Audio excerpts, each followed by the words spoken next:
The day previous, we extended upon the lesson essentially about the waiting period. And when it comes to this waiting period, not only does it reveal some of our characteristics, but it reveals even the more truer intentions of our heart that we may not even be aware of. And whatever it is we are seeking or waiting for, we start to see the importance of it within our heart, how much it is we are desiring it. And at the end of the day, however long it may take us to see the results we are looking for or achieve what it is we are trying to achieve, it comes to us at a point where Allah feels that we deserve it. Allah's timing is better than whatever we can conceive. And when we keep returning to this desire of whatever it is we seek to achieve within the waiting period, we slowly begin to have a connection with our heart to that thing. And then we start to imagine, visualize, and think about these things even more and more, whatever it may be.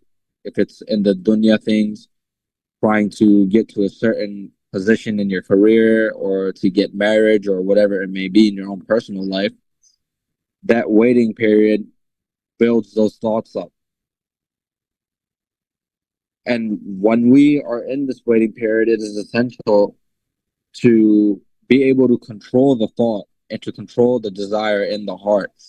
And whatever desire we are having, to take that and connect it to dua to establish that connection with Allah.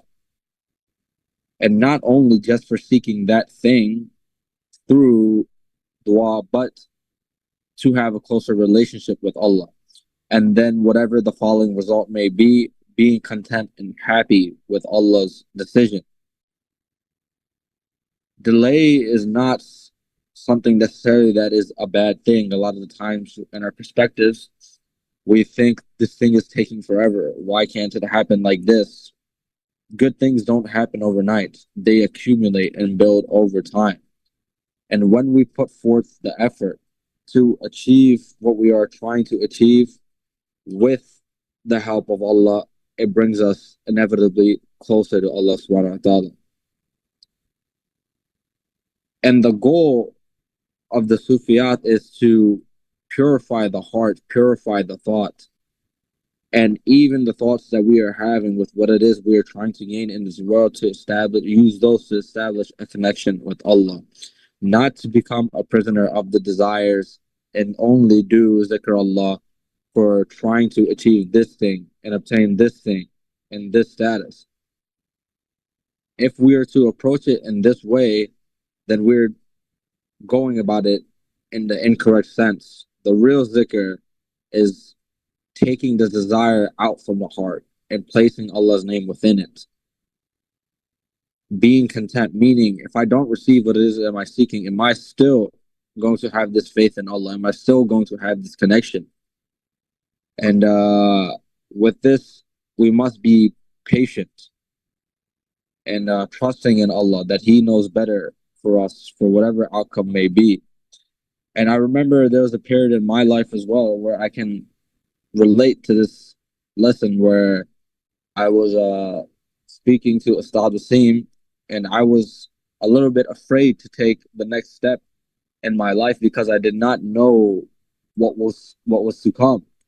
And at this point in my life, I was frustrated with my career, and things were taking so long. And it was after a 3-year period of working hard as possible to achieve this one thing, and it wasn't happening.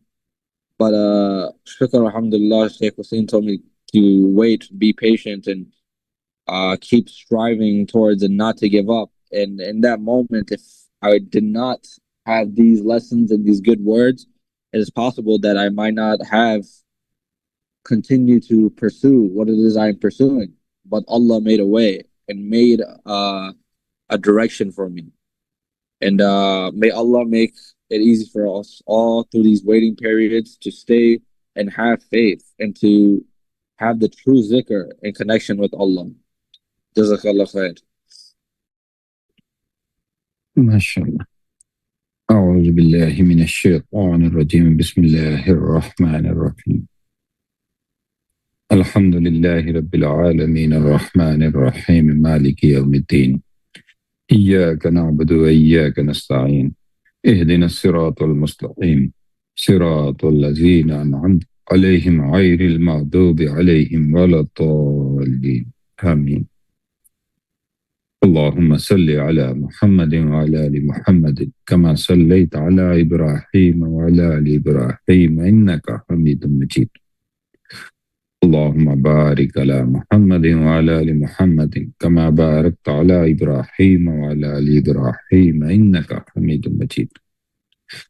اللہ اللہ اللہ تیرا شکر تیرا شکر تیرا شکر، تیرے پاک ناموں کا شکر، تیرے کعبے کا شکر، تیرے پیارے محبوب حضرت محمد صلی اللہ علیہ وآلہ وسلم کا شکر، تیرا شکر تو نے ہمیں مسلمان پیدا فرمایا، ایمان عطا فرمایا، خوبصورت زندگی عطا فرمائی، رشتے عطا فرمائے. یا اللہ تیرا شکر، خوبصورت صحبت عطا فرمائی، ذکر والے لوگ عطا فرمائے. یا اللہ تیرا شکر تیرا شکر تیرا شکر. یا اللہ تو ہمیں ایسا بولنا اور ایسا سننا نصیب فرما جس میں تیری رضا شامل ہو، حضور صلی اللہ علیہ وآلہ وسلم کی اطاعت شامل ہو، محبت شامل ہو، عشق شامل ہو، اور یا اللہ اس پہ عمل کرنا ہمارے لیے آسان فرما دے. اللہ اکبر اللہ اکبر اللہ اکبر. انسان جب غور کرتا ہے، کائنات پہ غور کرتا ہے، اپنی زندگی پہ غور کرتا ہے، اسلام پہ غور کرتا ہے، مسلمان ہونے پہ غور کرتا ہے، کلمے پہ غور کرتا ہے، لا الہ الا اللہ محمد رسول اللہ صلی اللہ علیہ وآلہ وسلم، تو اصل میں تو اس کو اسی کلمے کی بیس پہ زندگی گزارنی ہوتی ہے. اب کلمے کو پڑھنا اور کلمے کی بیس پہ زندگی گزارنا، اور جیسے جیسے انسان غور کرتا چلا جاتا ہے تو پھر جب اس کو یہ سمجھ آتی ہے تو پھر وہ جب ذکر کرتا ہے، خیال کرتا ہے، بولتا ہے، اللہ بولتا ہے، تو وہ کلمے کے پہلے حصے کی طرف توجہ کرتا ہے، لا الہ الا اللہ کی طرف. تو وہ اپنے تصور میں، اپنے خیال میں، وہ ان ساری چیزوں کو اپنے ذہن سے، اپنے دل سے، اپنی خواہشات سے نکالتا چلا جاتا ہے، اور ایسے جیسے وہ ہر چیز کو خالی کرتا چلا جاتا ہے، کوئی نہیں ہے، اور وہ جتنا زیادہ اس تصور میں جاتا چلا جاتا ہے تو پھر اس تصور کے بعد وہ اپنے اندر اللہ کو بساتا چلا جاتا ہے. وہ کہتا ہے اللہ، وہ خیال کرتا ہے اللہ، وہ تصور کرتا ہے اللہ. وہ جب ایسے کرتا چلا جاتا ہے تو وہ اپنے آپ کو اس اللہ کے حوالے، اپنے آپ کو یہ فیل کرواتا ہے کہ اللہ اس کے ساتھ ہے، اور باقی خواہشات کو وہ نکالتا چلا جاتا ہے. اور جیسے جیسے وہ اس تصور میں جاتا چلا جاتا ہے، اگر ہم پرانے وقت کی طرف جاتے ہیں تو لوگوں کے پاس خیالات، تصورات، چیزیں اتنی نہیں ہوتی تھیں جتنے آج کل کے دور میں ہے. آج کل کے دور میں ٹیکنالوجی، سوشل میڈیا اور خیالات کی اتنی برمار ہے کہ انسان نہ چاہتے ہوئے بھی خیالات میں پھنسا رہتا ہے. تو اپنے آپ کو، اس اندر کی دنیا کو، اس کے اندر اللہ بسانے سے پہلے انسان کو اپنے ان خیالات سے جان چھڑانی پڑتی ہے. اس کو اس طرح اپنے اندر کی سلیٹ کو صاف کرنا ہوتا ہے. تو کلمہ ہمیں بتاتا ہے لا الہ الا اللہ، کہ ہر چیز کو پہلے کلین کرتا ہے، پھر اپنے اندر اللہ کو بساتا ہے.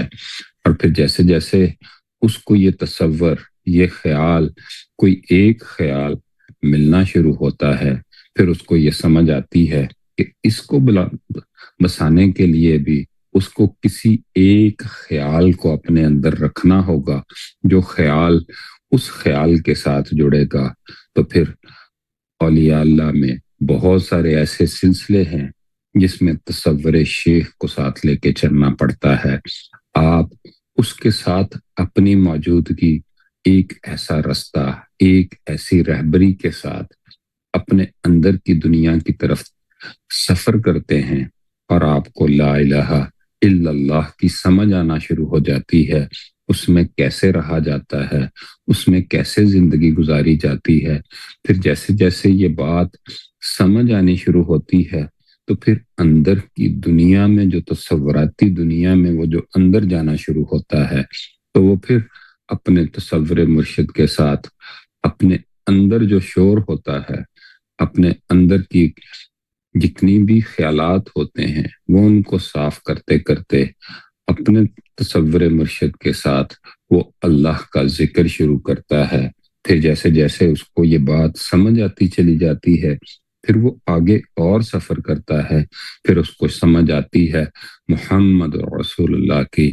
پھر وہ کوشش کرتا ہے کہ ان کی نسبتوں کے ساتھ، اس سفر کے ساتھ، وہ ہر دفعہ جب بھی ذکر کرتا ہے، جب بھی ذکر میں بیٹھتا ہے، جب بھی تصور مرشد کرتا ہے، تو وہ کسی نہ کسی ایسی نسبت میں بیٹھتا ہے کہ وہ اپنے آپ کو روضہ رسول کے پاس بیٹھا دیکھتا ہے، وہ اپنے آپ کو غار حرا کے ساتھ بیٹھا دیکھتا ہے، کسی ایسی نسبت کے ساتھ بیٹھا ہوا دیکھتا ہے، کسی ایسی جگہ پہ بیٹھا ہوا دیکھتا ہے جہاں پہ محمد رسول اللہ صلی اللہ علیہ وآلہ وسلم کا تصور بننا شروع ہو جائے، ان کی نسبت ساتھ جڑنا شروع ہو جائے. پھر وہ آہستہ آہستہ آگے سفر کرتا ہے. اس سفر میں بھی جیسے کوئی بھی کام ہو تو اس کے کرنے کے لیے بعض دفعہ سیم ہی کام ہوتے ہیں. انسان جم میں جاتا ہے، وہاں پہ ہزاروں مشینیں ہوتی ہیں، لیکن اس نے تو ایکسرسائز کرنی ہوتی ہے. جسم بھی ایک ہی ہوتا ہے، لیکن بہت ساری مشینوں میں وہ اسی جسم کے مختلف چیزوں میں سے، مختلف پروسیس میں سے، مختلف مسلز کے چیزوں میں سے گزرتا ہے.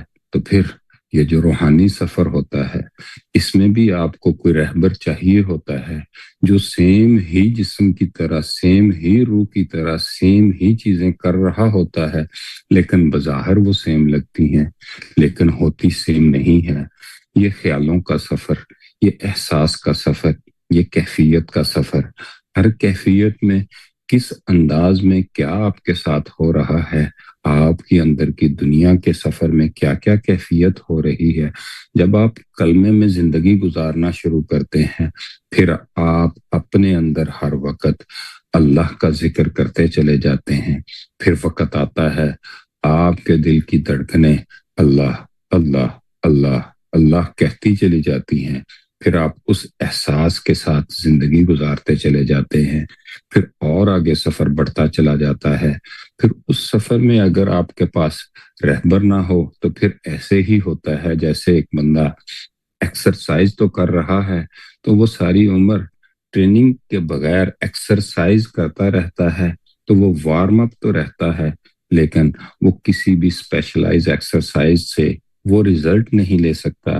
ایسے ہی جب ہم روحانی سفر میں بھی ہوتے ہیں تو ہمیں جب ذکر اللہ سکھایا جاتا ہے، کروایا جاتا ہے، اسی طرح اس کے بھی ہر سٹیپ میں کیفیت کے ذریعے، حالات کے ذریعے، ماحول کے ذریعے، فیلنگ کے ذریعے آپ کی ٹریننگ ہو رہی ہوتی ہے، اور ٹریننگ دینے والا اگر آپ کی زندگی کے ساتھ ہو تو پھر یہ ذکر، پھر یہ کلمے کے اندر زندگی گزارنا، یہ بڑا کمال ہوتا چلا جاتا ہے۔ اللہ تعالی ہمیں صحیح دین کی سمجھ عطا فرمائے۔ اللہ اکبر، اللہ اکبر، اللہ اکبر۔ جی عادل بھائی۔ ماشاء اللہ، سبحان سبحان سبحان سبحان الحمد للہ، الصلاۃ والسلام علیک یا رسول اللہ وعلی آلک واصحابک یا حبیب۔ پیاری بات آپ نے ارشاد فرمائی، اور یہی حقیقت ہے کہ جب بندہ لا الہ الا اللہ کا ذکر کرے اور ساتھ میں تصور مرشد کو بھی جاری کرے، اس کا سب سے بڑا فائدہ یہ ہوگا کہ دوران ذکر وہ شیطانی خیالات، نفسانی خیالات سے پاک رہے گا، اور اس کے ذکر کا یہ سفر کامیابی کے ساتھ آگے بڑھتا چلا جائے گا، کیونکہ مرشد کا تصور یہ پروٹیکشن ہے، ایک طرح سے حفاظت ہے، ایک طرح سے حصار ہے نفس و شیطان کے خلاف۔ اور چونکہ مقصود اللہ کا ذکر ہے، اللہ کو پانا ہے، اللہ کی یاد ہے، تو تصور مرشد یہ اس یاد کو پختہ کرنے اور اللہ کی طرف توجہ بڑھانے اور اللہ کے قرب میں جانے کے لیے ایک بہت زبردست مددگار اور ذریعہ ہے۔ لہذا ہمیں اس تصور کے ساتھ ذکر میں یکسوئی حاصل ہوتی ہے، اس تصور کے ساتھ، مرشد کے تصور کے ساتھ ذکر کی جو اگلی منزلیں ہیں، جو اگلے راستے ہیں، وہ بندے کے بڑی سپیڈ کے ساتھ طے ہوتے چلے جاتے ہیں، اور انسان تصور مرشد کے ساتھ محفوظ بھی رہتا ہے، اور ساتھ ہی ساتھ اس کی دل کی کیفیات اور خیالات بھی پاکیزہ ہوتے چلے جاتے ہیں۔ اللہ پاک ہمیں مزید دین کی سمجھ عطا فرمائے۔ الحمدللہ رب العالمین، والصلاة والسلام علی سید الانبیاء والمرسلین وعلی آلہ واصحابہ اجمعین۔ آمین۔ اللهم ربنا لا تؤاخذنا إن نسينا واخطأنا، ربنا ولا تحمل علينا إصرا كما حملته على الذين من قبلنا، ربنا ولا تحملنا ما لا طاقة لنا به، واعف عنا واغفر لنا وارحمنا أنت مولانا فانصرنا على القوم الكافرين، فانصرنا على القوم الحاسدين، فانصرنا على القوم المنافقين، فانصرنا على القوم الظالمين۔ اللهم ربنا تقبل منا إنك أنت السميع العليم، وتب علينا إنك أنت التواب الرحيم۔ اللهم ربنا هب لنا من أزواجنا وذرياتنا قرة أعين واجعلنا للمتقين إماما۔ اللهم اكفني بحلالك عن حرامك وأغنني بفضلك عمن سواك، اللهم اكفني بحلالك عن حرامك وأغنني بفضلك عمن سواك، اللهم اكفني بحلالك عن حرامك وأغنني بفضلك عمن سواك۔ آمین۔ وصلى الله على محمد وعلى آله وأصحابه أجمعين برحمتك يا أرحم الراحمين، لا إله إلا الله محمد رسول الله صلى الله عليه وسلم۔